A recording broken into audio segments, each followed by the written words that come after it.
Hi, ഇന്ന് ഒരു പുതിയ സംഗതി കാണിച്ചു തരാണ്. പുതിയ സംഗതി എന്നല്ല, ഞാൻ നേരത്തെ ഒരു വീഡിയോ ഇട്ടിരുന്നു. പച്ച വിത്ത്, പോപ്കോണിൻ്റെ പച്ച വിത്തിട്ട് ഒരു കാര്യം പറഞ്ഞിരുന്നു. അപ്പോൾ ഞാൻ ആ വിത്തിട്ടതെല്ലാം മുളച്ചു. ഇതേ നോക്ക്, ഈ കാണുന്നതാണ് അതെല്ലാം, അല്ലേ? ഞാൻ ഉദ്ദേശിച്ചാലും വളരെ കാര്യമായിട്ടത് മുളച്ചു. അപ്പോൾ ഇത് റീപ്ലാന്റ് ചെയ്യണം.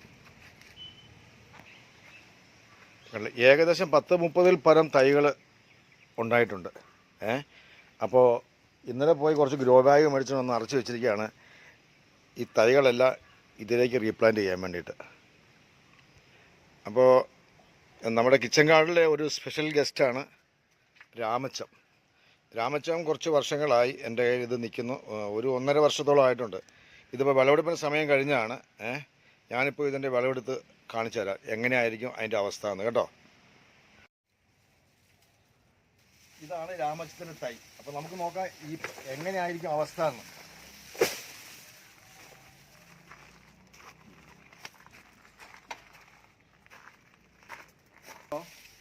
ഇതിങ്ങനെ വിടർന്ന് നിൽക്കുന്നതുകൊണ്ട് നമുക്കൊരു കെട്ട് കെട്ടാം എന്തായാലും.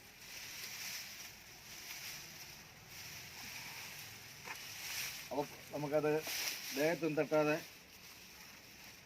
എളുപ്പമായല്ലോ. അല്ലെങ്കിൽ ദേഹത്തും കണ്ണിലൊക്കെ തട്ടും.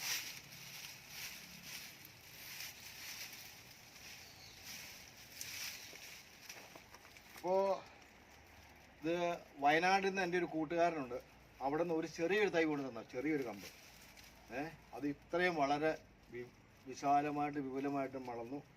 കൂട്ടുകാരനും ഫാമിലിക്കും താങ്ക്സ്. അപ്പോൾ കാണാം. ഇനി നമുക്ക് എന്തോരം വേരും ഉണ്ടാകുന്ന അറിയത്തില്ല കേട്ടോ. വേരുണ്ടെന്ന് തോന്നുന്നു. കാരണം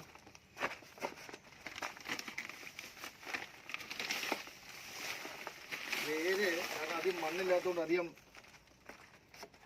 വേരില്ലെന്നാ തോന്നുന്നു. എന്തായാലും നോക്കാം, നമുക്ക് പരീക്ഷിച്ച് നോക്കാം.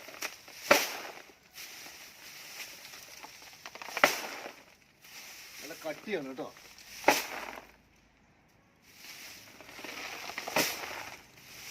അതിൽ മണ്ണിളകി പോകുന്നുണ്ട്.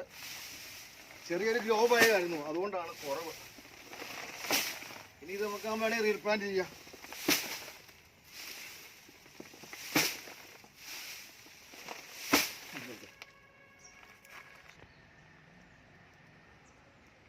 കണ്ടോ, രാമച്ചത്തിന് വലിയ വിളവൊന്നും കിട്ടിയില്ല. കാരണം അത് എൻ്റെ കുഴപ്പമുണ്ട്. ഞാൻ വെച്ച ഗ്രോ ബാഗ് ചെറുതായിരുന്നു. അപ്പോൾ അതുകൊണ്ടാണ് വേരൊന്നും അധികം ഇറങ്ങാൻ പറ്റിയിട്ടില്ല.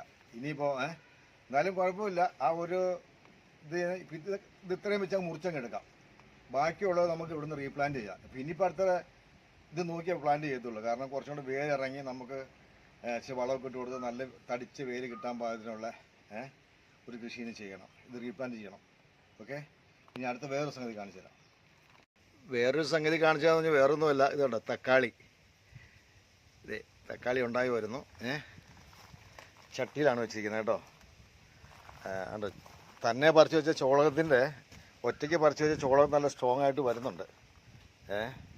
അപ്പോൾ ഇനി ഇതിന് കുറച്ച് വളമിട്ട് കൊടുക്കണം. ഇതേ തക്കാളി ഉദ്ദേശിച്ചാലും നല്ല ഫലമാണ് നമുക്ക് തരുന്നത്. അല്ലല്ലേ, അധികം തൈയൊന്നുമില്ല. പിന്നെ ഡ്രാഗൺ ഫ്രൂട്ട് ഇങ്ങനെ ആയിക്കൊണ്ടിരിക്കുന്നു. പിന്നെ പാവലും ഇതിനകത്ത് വെച്ചിരിക്കുന്നത് കയറി വന്നുകൊണ്ടിരിക്കുന്നുണ്ട്. ഇതാണ് ഡ്രാഗൺ ഫ്രൂട്ടിൻ്റെ തണ്ട് മുറിച്ച് വേര് മുളയ്ക്കാൻ വേണ്ടി വെച്ചിരിക്കുന്നത്. അപ്പോൾ എൻ്റെ കൂട്ടുകാരൻ ചോദിച്ചതിനോട് അങ്ങനെ വെച്ചാൽ വേര് മുളയ്ക്കുമെന്ന്.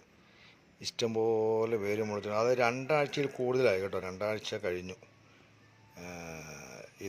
ഇതാക്കിയിട്ട്. ഓക്കെ, ഇത് കണ്ടില്ലേ, നന്നായി വേര് പിടിച്ചിട്ടുണ്ട് കേട്ടോ. ഇത് കണ്ടോ, ഇത്രയും വേര് പിടിച്ചിട്ടുണ്ട്. ഇത് വെച്ചത് എല്ലതും ചിലതൊക്കെ വേര് പിടിക്കാതെയുണ്ട്. എന്നാലും സുമാർ ഇതുണ്ടല്ലേ, ഇത് ഇത്രയും നീളമുള്ള വേരാണ് കേട്ടോ. അയ്യേ, അപ്പോൾ ഇതൊരു എളുപ്പ പരിപാടിയാണെന്നാണ് പറയുന്നത്. കൃത്യം എനിക്കും അറിയത്തില്ല. മണ്ണിൽ വെച്ചാലും വേര് മുളയ്ക്കും. പക്ഷേ ഇത് കുറച്ചുകൂടി നമുക്ക് കംഫർട്ടായിട്ട് നമുക്കത് ചെയ്യാം. അപ്പോൾ ഇനി ഒരു പുതിയൊരു വീഡിയോ ആയിട്ട് വരുന്നവരെ